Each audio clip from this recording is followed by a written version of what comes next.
Hello guys, good morning. સ્વાગત છે તમારા બધાનું મસ્ત મજાના એક નવા બ્લોગમાં. તો આજે આપણે છે ને ડબ્બો જે લોટનો દળાવા જવાનું હોય ને, ઘઉં દળાવાના હોય એટલે લોટ બનીને આવે તે દળાવા ગયા હતા ને લઈને આવ્યા તો જો પેન્ટ ને એ બધું લોટ થઈ ગયું છે. પણ કાંઈ વાંધો નહીં, આજે પાંચમ છે એટલે આજે આપણે બનાવવાની છે સૂકી ભાજી. અને પાંચમમાં છે ને મમ્મી એવું કહે છે કે મોરિયામાં હાંબો કે એવું કાંક નાખીને ખીર બનાવવાની હોય એ વસ્તુ આપણે બનાવવાની. તો જ્યારે હું સ્કૂલમાં ભણતી ને ત્યારે છે ને મંગળવારની બહુ વાત જોતી, કારણ કે એમાં છે ને મધુરીમાં પૂર્તિ આવતી. એટલા માટે આજે મંગળવાર નથી પણ આ પૂર્તિ આજ પડી હતી ને તો આપણે વાંચતા હતા, કારણ કે આની પાછળ છે ને પહેલા તો આટલો બધો ફોન યુઝ નહોતા કરતા. તો આની પાછળ છે ને બધી રેસીપી આપેલી હોય ને આની અંદર છે ને બ્યુટી ટિપ્સ આપેલી હોય કે મારે આ કરવું હોય તો હું કરું તે કરું. અત્યારે તો જો કે ઇન્ટરનેટ આવી ગયું છે એટલે આપણે બધું છે ને સર્ચ કરીને જોઈ લઈએ. પણ ત્યારે હું વાટ જોતી એની બધું વાંચતી, કેમ કે મને બહુ મજા આવતી કે આઈલાઇનર આમ કરું તો આમ થાય છે ને એ ઘણી બધી વસ્તુ લાઈક બ્યુટી ટિપ્સ બહુ બધી આવતી અને ફેશનનું ઘણું બધું આવતું. તેના માટે હું આ પૂર્તિ વાંચતી. જો કે હમણાંથી તો હું આ પૂર્તિ નથી વાંચતી. અત્યારે હું ખાલી રસરંગમાં એક રણમાં ખીલ્યું ગુલાબ આવે ને ઈ અને બુધવારે જે કલર્સ પૂર્તિ આવે ને એમાં ડોક્ટરની ડાયરી કરીને આવે છે એ બે વાંચું. બાકી હું કઈ એટલું બધું વાંચતી નથી. પણ આજે જો મળી ગયું એટલે આપણે વાંચીએ છીએ. જો પાછળ બધા હમણાં ગણેશ ચતુર્થી હાલે છે તો બધા લાડવાની રેસીપી ને બધી વસ્તુ આપી છે. આજે છે પાંચમ એટલે જો ઘરમાં બની છે પૂરી બની છે, પછી સૂકી ભાજી છે, ખીર છે, અને જો આપણે લીધું છે વઘારેલા ભાત, ખીર અને દહીં લીધું. અને આ લોકો બધા જો ફરાળ કરે છે. બીજું કઈ રહી ગયું છે? છાસ અને મરચા. જો તો ખાઈ પીને પાછા જો હોસ્પિટલે પહોંચી ગયા છીએ. આપણે ચેકઅપ કરાવવાનું છે. એટલે તમારે કઈ બીજું ચેકઅપ કરાવવાનું છે? મારે કઈ નથી કરાવવાનું, નીરવ માટે બતાવવા માટે જ આવ્યા છીએ. અને હું પપ્પા અને નીરવ ત્રણેય આવ્યા છીએ. ત્રણેય એવા બતાવીને પછી જઈએ પાછા ઘરે. જો ભાઈ રોંઢાનો નાસ્તો કરવા માટે બેઠો છું. આજે ગેસ્ટ છે નાથુ. વિશાલ મજામાં? અરે એકદમ મજામાં. એટલે નાસ્તો કરવાનો બેઠો, કારણ કે એને પાંચમ છે એટલે કઈ ખાઈ ન ખાય. આપણે તો ખવાય, આપણે પાંચમ રહ્યા નથી એટલે આપણે ખાવાના છે ખાખરા. ઓકે, ફરાળ આવી ગયું. જો ભાઈ મને ડોક્ટર હવે ના પાડી બહુ ચા નહીં પીવું ને બહારનું કઈ નહીં.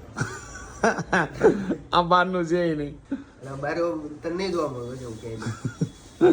બહારનું ઘરમાં લાવીને ખાવાનું કીધું. કા ઘરે લાવો જેટલું ખાવું એટલું. હવે તો ફરાળ કરી લે. તારું ફરાળ આવી ગયું. આર્યું કલ્લો હાલો ભાઈ આપણે ખાખરા ખાઈએ. થોડી ઘણી અત્યારે ખરીદી કરવી છે એટલે હું જાડુ જો અત્યારે બહાર આવ્યા છે. જાડુ જો એનું કપડાનું એ બધું જોવે છે. અને સામે ડીમાર્ટ છે એટલે અમારું બધું કામ થઈ ગયું, કારણ કે ન્યાય જવાનું. જો ભાઈ ડીમાર્ટમાં આવ્યા હતા અને બધી વસ્તુ લઈ લીધી છે. અને ઠેલી એટલે લીધી કારણ કે બધી છે ને ડેકીમાં હમાઈ જાય વસ્તુ. જો નાસ્તા પાણી છે, પછી કોલગેટ ને બામ ને એવું બધું જે વસ્તુ ને મળ્યું ને બધું લઈ લીધું. બાકીનું બહારથી લેવું પડશે, કારણ કે અમુક વસ્તુ છે ને અમારે નાની લેવી હતી. નાની સાઈઝમાં આવે ને લાઈક સીરમ છે, પછી શેમ્પુ છે. તો અહીંયા બધા મોટા જ બોટલ હતો એટલે એમ કીધું કે આપણે મેડિકલમાંથી લઈ લેવું નાની વસ્તુ. તો જોકર બનવાનો ટાઈમ થઈ ગયો હતો એટલે ફાઇનલી જોકર બની ગયો છું, કારણ કે વરસાદ આવવાનું ચાલુ થઈ ગયો છે. હું કેવું જાડુ? ખાસ વરસાદ શરૂ થઈ ગયો છે ત્યાં. જો જાડુ ભલે પલ્લે પણ આપણે પોંચો પહેરી લીધો ભાઈ. કઈ નહીં, હાલો હજી ખરીદી કરવાનું બાકી છે, બધી પતાવી દઈએ. નાનું વસ્તુ જ છે જે અહીંયાથી મળ્યું ને એ બધું લેવું પડશે. જો ભાઈ ખાલી વરસાદનો તમે અવાજ સાંભળો કે કેટલો ફાસ્ટ વરસાદ આવે છે. અને ફાઇનલી જો ભાઈ ખરીદીને સાઈડમાં રાખીને અમે પેલા ઘરે પહોંચી ગયા છે ચાલુ વરસાદમાં. કીધું પલાળવું નથી, ખરીદી બાકી છે, ઇમ્પોર્ટન્ટ છે એટલે પતાવવી પડશે. એટલે આ વરસાદ જો ધીમો થાય પછી આપણે પતાવશું ખરીદી. બીજું હું જો આજે અમારે ઘરે છે ને રસોઈ બનાવવાની નથી. આ લોકોને પાંચમ છે એટલે આ લોકો બધા ફરાળ વાળા જો એટલે કાતરીને એવું ઉલાળે છે. મારી એકની રસોઈ બનાવવાની છે, ચા એન્ડ ભાખરી. શું કેવું? ચા અને ભાખરી. નીરવને કહું છું બીજું કઈ ખાવું હોય તો થેપલા કરી દઉં. એ તો મને ઓપ્શન આપે છે પણ મેં એક ઘટો મહેનત કરવી. એમાં કઈ મહેનત ન થાય. 5 થેપલા કરવા હોય, જેમ ભાખરી કરવું એમ થેપલા થઈ જાય. ખાવા હોય તો કરી દો.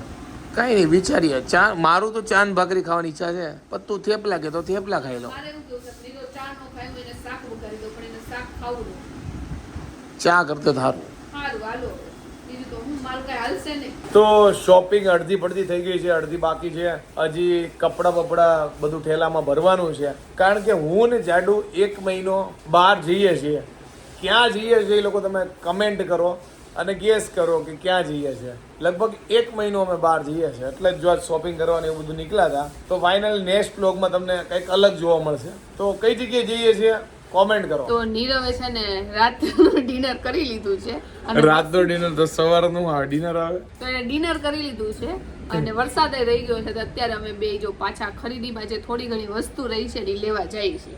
રાતનું ડિનર કરી લીધું છે અને બપોરનું સવારનું ડિનર ભૂલાઈ ગયું. બપોરે ડિનર નો હોય, લંચ હોય, બ્રેકફાસ્ટ હોય સવારમાં. લ્યો ઓકે ભાઈ, રાતનું ડિનર પતાઈને જઈએ છીએ ખરીદીમાં ફટાફટ તો નથી જતા, ધીમે ધીમે જ જાય છે કારણ કે વરસાદ એટલો છે. જો ફટાફટ જવા જઈએ તો અમારે બેયના પગ ભાંગી જાય કારણ કે અહીંયા પડી જ તે અહીંયા પાણી જ છે બધી.